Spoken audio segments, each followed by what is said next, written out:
Nagpanik ang Cuba dahil paparating na si Trump sa pamamagitan ng matinding presyon. At ang rehimeng komunista ay tumugon sa paraang karaniwang ginagawa ng mga rehimeng naiipit, sinusubok ang gawing banta militar laban sa Estados Unidos ang kanilang takot. Ngayong Lunes, ika-18 ng Mayo, 2026 lalong lumala ang krisis matapos lumabas ang balita na may mahigit 300 military drones ang Havana at pinag-uusapan na ang paggamit ng mga ito laban sa base militar ng Amerika sa Guantanamo, laban sa mga barko ng Estados Unidos at maging sa Key West, Florida. Wala pang naganap na pag-atake at wala pang naitalang namatay hanggang ngayon, pero seryoso ang babala. Alam ng Cuba na humina na sila, na luma at kalawangin na ang kanilang makinaryang militar at hindi nila kayang tapatan ang Washington. Dahil dito, ginagaya nila ang estratehiya ng Rusya at Iran, umaasa sa long-range na drone para takutin ang White House. Tinuturing ito ni Trump na direktang pang-uudyok sa Amerika at may malakas na pampulitikang interpretasyon.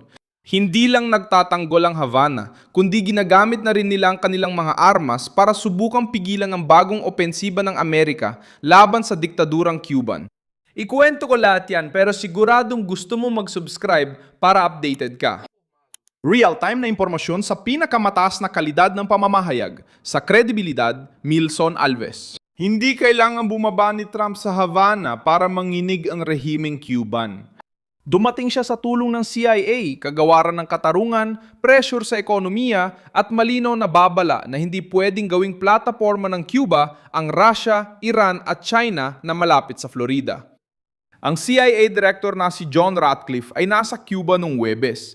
Ayon sa Axios, nagbabala siya sa lokal na autoridad laban sa pagkapuot. Ang pahayag na iniuugnay sa isang empleyado ng CIA ay nagpapakita ng bigat ng mensahe. Hindi maaring gawing palaruan ng mga kalaban ng Estados Unidos ang kanlurang hemispero.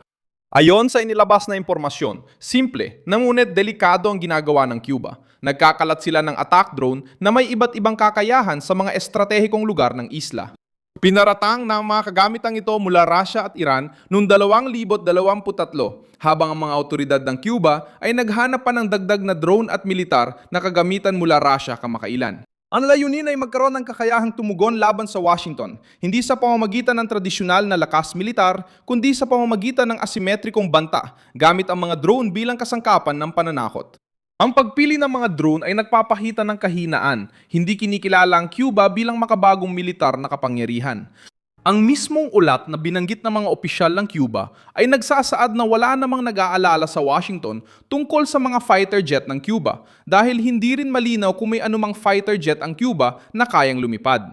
Kaya, sinusubukan ng rehimen punan ang kakulangan sa militar gamit murang armas na madaling ilipat at mahirap subaybayan. Ito ang lohika ng gobyernong naipit. Kapag di kayang lumaban ng patas, lumilika ito ng panganib, takot at gastusing pampulitika laban sa kalaban. Naging sentro ng krisis ang base militar ng Guantanamo dahil ito ang pinakasensitibong presensang militar ng Amerika sa loob ng Cuba. Kung totoong tinalakay ng rehimen ng Cuba ang pag-atake sa Guantanamo, hindi ito dapat ituring ng White House na simpleng pananakot lang. Ang Guantanamo ay hindi lang simbolo. Isa itong aktibong estrukturang militar ng Estados Unidos na may pampulitika, estratehiko at psikolohikal na halaga. Ang pag-atake roon ay titingnan ng Washington bilang direktang agresyon. Key West nabanggit din dahil malapit sa Havana. Binabago ng maikling distansya ang lahat. Hindi na kailangan tumawid ng karagatan o sirain ng mahirap na depensa ang long-range na drone dahil magmumula sila sa isla malapit sa teritoryo ng Amerika. Dahil dito, malamang matindi ang reaksyon ni Trump. Hindi lang ito tungkol sa Cuba na nagsasalita laban sa Washington, kundi tungkol sa isang mapanirang rehimen na sumusubok maglagay ng kakayahang umatake malapit sa populasyon ng Amerika at sa mga puwersang militar ng Estados Unidos. Inakusahan ng Havana ang Washington ng paglikha ng pekeng kaso para bigyang katwiran ng parusa at posibleng interbensyong militar.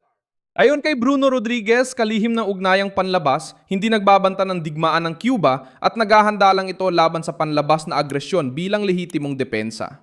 Ngunit hindi nito pinabulaanan ang pangunahing punto. Ayon sa Reuters, hindi tahasang binanggit ni Rodriguez ang mga alegasyon tungkol sa mga drone. Pinananatili ng puwang na ito ang presyon. Tinuturing ng White House ang Cuba bilang bahagi ng mas malaking laro. Hindi lang Havana ang sakop ng babala.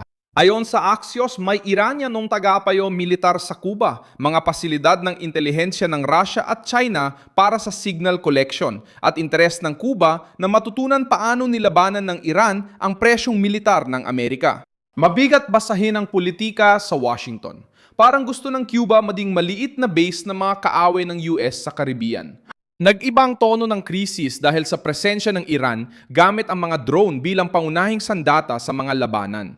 Ipinakita ng Iran kung paano ang mga kagamitan na medyo mura ay maaring tumama sa mga base, barko, paliparan at infrastruktura.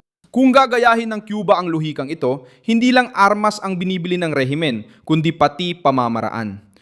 Inaaral nila paano syaktan ng Estados Unidos nang hindi gamit ang modernong puwersa ng himpapawid.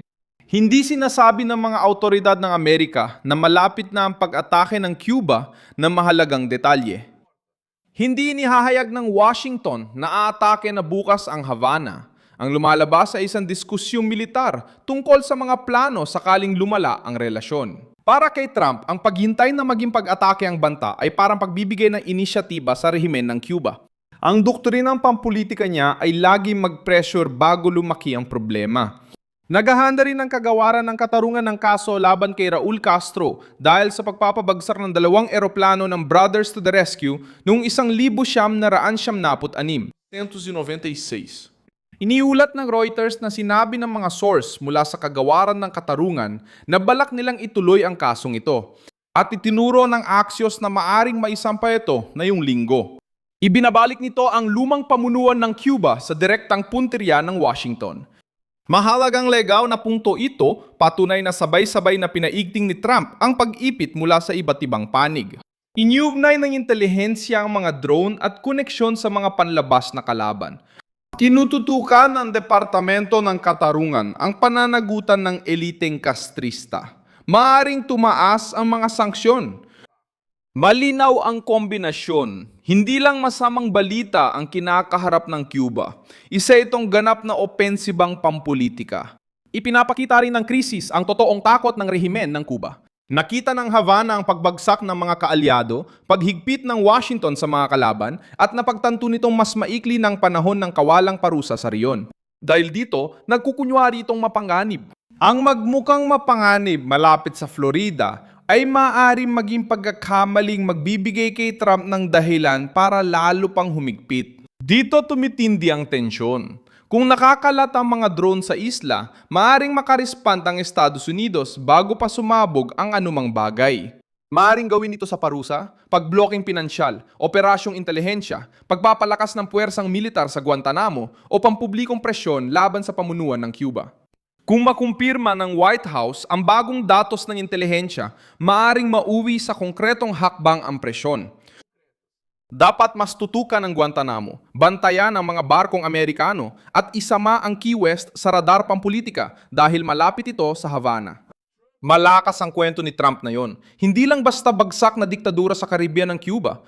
Maaring base militar ito ng mga kaaway ng Estados Unidos sa mismong tapat ng Florida. Ako si Milson Alves Global, internacionalista, at layunin kong panatilihin kang mahusay na impormado sa katotohanan araw-araw. Nasa video description ang mga news link.